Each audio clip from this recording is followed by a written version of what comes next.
I'm going to talk to you today about spatial thinking. Spatial thinking is something we use all the time. For example, the discovery of DNA's double helix structure using our fingers to count numbers, or a geographic map to support a crisis response. I would argue that the whole purpose behind crisis maps, crisis mapping, and many of the technologies and ideas we've heard about today all link back to spatial thinking, or using the properties of space to structure, solve, and reason about problems. Various crisis maps, data streams, hashtags, drone platforms, and so forth will come and go, but is the underlying spatial thinking supported by these items that will persist.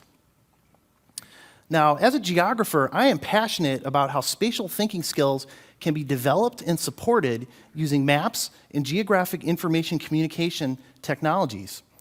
To illustrate these examples, I draw on 3 examples from my research. I'm currently involved in UK DFID-funded research in Rwanda, looking at building spatial thinking skills in Rwandan secondary students. I'm particularly excited about this work as our team is helping to build the next generation of crisis mappers in the developing world. For example, none of our students, let alone our teachers, had ever heard of the ideas of spatial thinking or geo-ICTs.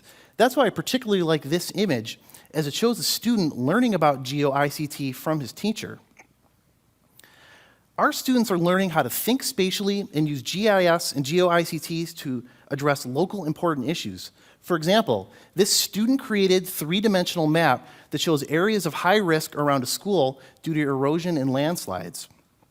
Furthermore, our research is demonstrating that by emphasizing spatial thinking skill development as opposed to ICT software training, our students are learning to think broadly about issues in their community and Rwandan society. Another exciting part of the work is the development of a free and open source learning environment called Iwachu. And I would be happy to talk to you about Iwachu during the rest of the conference, as we are actively looking for partners to help grow and use Iwachu. I also have a book coming out this fall titled Geographic Information Systems for Disaster Management. Now, in the process of writing this book, I interviewed a diverse international collection of disaster management practitioners, many of which emphasize the importance of spatial thinking. For example, Dr. Michael Udax emphasized the importance of looking at disasters from multiple spatial perspectives. For example, during a flood, considering environmental effects along with psychological factors and socioeconomic factors. Laurent Cesarin, who is working on the Cameroon-Nigeria boundary demarcation for the UN cartographic section, reflects in the book how defining a precise boundary, although for legal reasons, also has implications for cross-boundary disaster management tasks. Finally, I've been conducting research with one of my students, Ashley Miller at RIT, along with UNU EHS, to build serious spatial thinking games. The idea here is to use gaming concepts to teach spatial thinking to people that are either new to GIS, disaster management, or both. The game works by using a scenario-based environment where the game player has to use GIS to make spatial thinking decisions. For example, a Category 5 hurricane approaching a coastal city, much like Hurricane Sandy in 2012.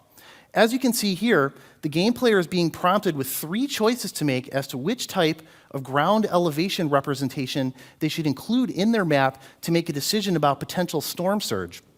For example, a contour map would be a better ground elevation representation choice than either a digital elevation model or survey control points. And based on the choice made by the game player, a score is generated that can be used to measure the game player's spatial thinking ability. We've also been working on mechanisms to provide feedback to the game player based on their spatial thinking choices. And again, I want to emphasize the emphasis of this work is to build spatial thinking skills and not GIS software training. Like our other research, we're also looking for partners on this work. For example, if you're an expert in disaster management, we'd like to incorporate your knowledge into a game scenario. If you're a developer, you can help us build the game, or just play the game itself and help give us some feedback. So I hope in the course of this talk, I've demonstrated to you the importance of the relationship between spatial thinking and crisis mapping, and perhaps given you some ideas how you might incorporate a spatial thinking perspective into your own work. Thank you very much for your time, and I hope you enjoy the rest of the conference.